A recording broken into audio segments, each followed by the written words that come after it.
Well, during the 80s and 90s, a lot of people in our country agreed that drugs were a rampant problem, one that was destroying our communities. The effort to quell the tide of drug-related crime in this country saw bipartisan support for new mandatory sentencing laws that required judges to impose long prison sentences based on drug quantities alone. In hindsight, we see that mandatory minimums meant that a lot of offenders received sentences that were excessive when viewed in light of their unique situation. The challenge today is to find the right balance, a balance between sentences that are tough enough to punish and deter without over-punishing. The fact that over the last 30 years or so, our country's made enormous strides in law enforcement practices, and we've been successful at apprehending and prosecuting thousands of people who violate our country's laws. While the reduction in crime rates is absolutely a positive thing, the explosive increase in our incarceration rates is not.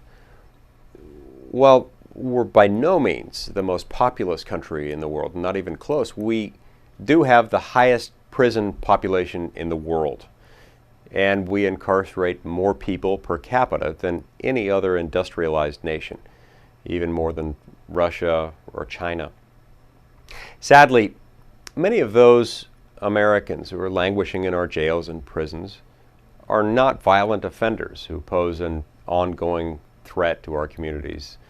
Rather, many of these are nonviolent offenders who were subjected to mandatory sentencing laws. Well, I think our challenge today is to reverse the tide of over-criminalization, over-incarceration, and over-sentencing.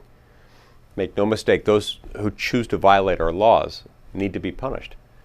But we have to ensure that punishments are fair. Long mandatory minimum sentences make sentencing in some cases unfair because they often require judges to impose really long prison sentences without looking at all at the facts of a particular case. So after many years of being tough on crime, I think it's time for us to also be smart on crime. While all of us benefit when our streets are safer, the price of over-incarceration is being paid, I believe, by the politically marginalized and those who are economically vulnerable. Homes are often torn apart as fathers, sons, uncles, nephews, and older brothers and younger brothers are being sent into prison, often for far more time than their conduct deserves.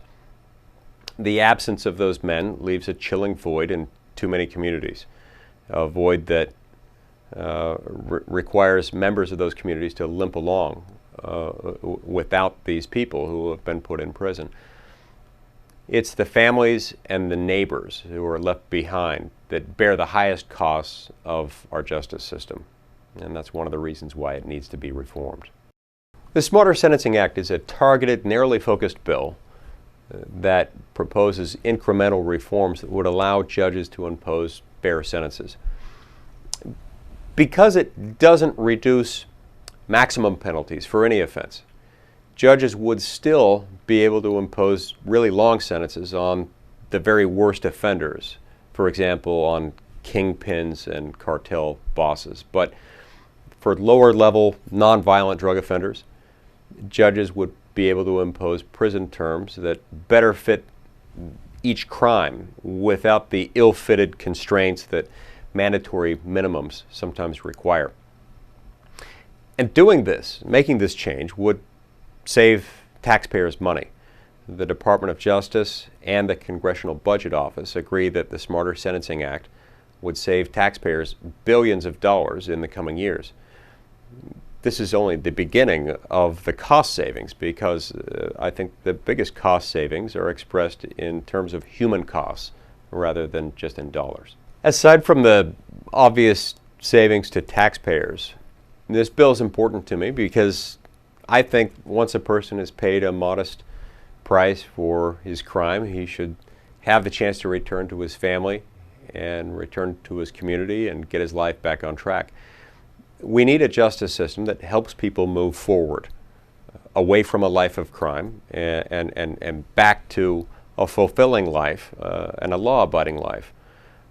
warehousing nonviolent drug offenders for excessive periods of time tends to lock them and their families in the past, and this needs to change. You know what, maybe the most important change for conservatives is the realization of what high incarceration rates mean for America. While we certainly believe that America should be a world leader, we question the morality of leading the world in incarceration rates when our crime rate is no longer higher than other industrialized nations. As a conservative, I recognize that prisons cost money, and we should be wise in the way we spend taxpayer money. As a conservative, I question the wisdom of giving the Department of Justice unchecked power, the kind of unchecked power that minimum mandatory sentences often provide. As a conservative, I believe people who commit crimes should be punished, but the punishment should fit the crime, and too often mandatory minimums don't fit. Certainty of punishment is more important than severity of punishment.